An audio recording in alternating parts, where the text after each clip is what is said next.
નમસ્કાર. જ્યાં પૂર આવવાની આગાહી હતી ત્યાં છાંટો વરસાદે નથી પડ્યો. અમદાવાદીઓએ તો ઉપરથી બહુ દિવસ પછી આકાશમાં તડકો જોયો છે. રજા જાહેર કરી દેવામાં આવી હતી. અમદાવાદ, વડોદરા, સુરત મોટાભાગના જિલ્લાઓ કે જ્યાં અતિશય ભારે વરસાદને પૂર આવશે એ પ્રકારની આગાહી કરવામાં આવી હતી. હવામાન વિભાગની આધિકારિક આગાહી પણ હતી. આગાહીકારો જેટલા છે એ બધાએ પ્રચંડ પૂરની આગાહી કરી હતી, પણ એ કુદરત છે અને કુદરતની સામે કોઈ જ શક્યતાઓ કે આગાહી દરેક વખતે કામ નથી લાગતી અને એટલે જે પ્રકારની સ્થિતિનું નિર્માણ થયું, કોઈ જગ્યાએ ફ્લડ આવે એ પ્રકારની સ્થિતિ નથી થઈ. જે ડીપ ડિપ્રેશનના આધાર પર આગાહી કરવામાં આવી હતી, હવામાન વિભાગે કહ્યું છે કે હવે નબળું પડીને ડિપ્રેશનમાં ફેરવાઈ ગયું છે અને અત્યારે એ મહારાષ્ટ્ર મધ્યપ્રદેશની બોર્ડર પર વિદર્ભના વિસ્તારમાં છે. વિદર્ભના વિસ્તારમાંથી આગળ વધીને આવશે. એના વિશે હું એ પણ તમને બતાવું સાથે કે એની સ્થિતિ પણ કઈ રીતે બદલાયેલી છે અને એનો જે રસ્તો છે એ પણ કઈ રીતે બદલાયો. કાલે આપણે આ સ્ટ્રેટ લાઈન જોઈ હતી, અહીંયા સુધી તો ઓલમોસ્ટ એ ડીપ ડિપ્રેશન જ હતું. ઓડિશા જ્યાંથી પસાર થયું એટલે પશ્ચિમ બંગાળ, ઓડિશા એ બધી જગ્યાએ ભયંકર પૂર આવ્યું અને એ પૂર પછી એ અહીંયાથી આખું ફંટાઈને આ બાજુ મધ્યપ્રદેશમાં, મહારાષ્ટ્રમાં જ્યારે એન્ટર થયું, એનો રૂટ ચેન્જ થયો. એના પછી અત્યારે એ મહારાષ્ટ્ર અને એના પછી મધ્યપ્રદેશમાં એન્ટર થઈને પછી ગુજરાત બાજુ અસર કરે એવી સંભાવના છે.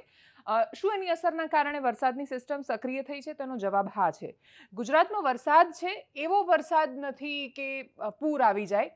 આ તમે અત્યારે સેટેલાઇટ ઇમેજ પણ જોઈ શકો છો ને, એટલે જ્યાં તમને સિસ્ટમ દેખાતી હતી નકશામાં, જ્યાં તમે જોયું કે જ્યાં ડિપ્રેશન બનેલું છે ત્યાં શું છે, આ જલગાંવ વાળો એરિયા છે, આખું મહારાષ્ટ્રનો અમરાવતીથી ઉપરનો વિદર્ભનો પટ્ટો. અહીંયા આ જે છે ઉપર એ મધ્યપ્રદેશનો હિસ્સો છે અને એટલે જ દક્ષિણ ગુજરાતમાં વરસાદ છે. પશ્ચિમ સૌરાષ્ટ્રમાં પણ વરસાદ છે, એટલો બધો નથી કે જેને કારણે તમને એવી અસર દેખાય કે નાના અતિશય પૂર આવી જશે કે પ્રકારની સ્થિતિ છે. પણ દક્ષિણ ગુજરાત અને અહીંયા જે આખો પૂર્વનો હિસ્સો છે, વિસ્તાર છે, ત્યાં વધારે વરસાદ વરસી રહ્યો છે ને વરસાદની અસર પણ જોવા મળી રહી છે ને એટલે તમે આ મેપ પરથી પણ સમજી શકશો કે શું સ્થિતિ વરસાદની અને આવનારા સમયમાં વરસાદ ક્યાં ક્યાં આગળ વધી શકે છે. આ છત્રપતિ સંભાજીનગર છે, આ જલગાંવનો વિસ્તાર છે, આ માલેગાંવ છે, આ નાસિક છે. નાસિકની ઉપર ડાંગ બાજુ બહુ વરસાદ પડ્યો. હવામાનના આંકડા જે આવ્યા છે વરસાદનો, ક્યાં કેટલો વરસાદ પડ્યો, ત્યાં 82 કરતાં વધારે તાલુકા, ત્યાં વરસાદ ગુજરાતમાં ઓલરેડી વરસી ગયો છે અને સારો એવો વરસાદ વરસ્યો છે. અમદાવાદમાં પણ હજુ વરસાદની સંભાવનાઓ છે પણ એટલો બધો વરસાદ નહીં હોય. સુરત હજી અલર્ટ પર છે એવું સિસ્ટમ પરથી લાગી રહ્યું છે.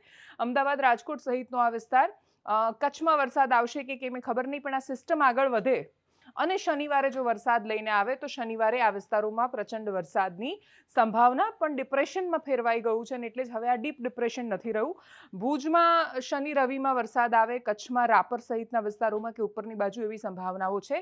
ત્યાં વરસાદની જરૂર છે. અહીંયા નીચે જામનગર બાજુનો વિસ્તાર છે, ત્યાંય વરસાદ નથી પડ્યો. આ ઉત્તર ગુજરાતનો વિસ્તાર, આ જે તમે જોઈ રહ્યા છો એ રવિવારના દ્રશ્યો છે. એની પહેલાં તમે જે જોઈ સિસ્ટમ એ શુક્રવારે સાંજથી રાતથી લઈને શનિવાર સુધીમાં અમદાવાદમાં વરસાદ પડે એવી સંભાવનાઓ વ્યક્ત કરવામાં આવી છે અને આ રવિવારની સ્થિતિ. આજના વરસાદની આગાહી હતી અને પ્રચંડ વરસાદની આગાહી હતી. ગઈકાલે સાંજથી જ વરસાદ શરૂ થઈ જશે અને પછી બહુ વરસાદ આવશે એવું બધાને લાગતું હતું અને એટલે જ એની અગમચેતીના પગલાં રૂપે જ આપણે ત્યાં સ્ટેટ ઇમરજન્સી ઓપરેશન સેન્ટર છે ગાંધીનગરમાં, એ તૈયાર હતું. હેલ્પલાઇન નંબર જાહેર કરી દેવામાં આવ્યા છે. જિલ્લાઓ માટે અલગ નંબર છે, રાજ્યકક્ષા માટે અલગ નંબર છે. પૂર સંબંધિત જાણકારીઓ આપવામાં આવી અને એટલે જ એ બહુ જ મહત્વનું હતું. આપત્તિ કહીને નથી આવતી એટલે જેની સામે અગમચેતીના પગલાં લેવા, વ્યવસ્થાપન રાખવું એ બહુ જ મહત્વનું છે. પણ કુદરત એવું કહે છે કે તમારે આગાહીઓ કરી રાખો. પ્રકૃતિ કહે છે કે તમે મને મારી સાથે બહુ દાવ કર્યા છે, તમે મને બહુ હેરાન કરી છે, તો હવે મારો વારો. અને એટલે જ બધી જ આગાહીઓ ખોટી પડતા અમદાવાદ જેવા શહેરમાં તો એક ટીપુએ વરસાદ ન પડતા ઉપરથી તડકો નીકળેલો છે. ભયાનક અકળામણ છે, બફારો થઈ રહ્યો છે સતત અને મોટાભાગની જગ્યાએ આ સ્થિતિ છે. આટલો વરસાદ પડીને ગયો આની પહેલાં, પણ જમીનમાં પાણી ઉતર્યું નથી અને જમીનમાં પાણી ન ઉતરે એટલે ઠંડક ન થાય, એ પણ બહુ સ્વાભાવિક પ્રક્રિયા છે. આ પણ આગાહીઓ છે. વિન્ડીનું મોડેલ કહી રહ્યું છે ને ઇન્ડિયન મેટેરિયોલોજીકલ ડિપાર્ટમેન્ટનું કહી રહ્યું છે આ મોડેલ. જો તમે જાતે જોવા માંગો તો તમે આઈએમડીની વેબસાઇટ પર જાઓ. આઈએમડી અમદાવાદ લખશો તો એ તમને મળી જશે. એ સિવાય WINDY વિન્ડી લખશો, એની એપ્લિકેશન ડાઉનલોડ કરશો તો પણ તમને જોવા મળશે કે તમારા વિસ્તારમાં શું સ્થિતિ છે. જરૂરી નથી કેમ કે અહીંયાથી તમે સેટેલાઇટ ઇમેજમાં જુઓ તો ઉપર વાદળા બતાવતા હોય ને તમારે ત્યાં છાંટોય ન હોય, એવું એ બની શકે. નમસ્કાર.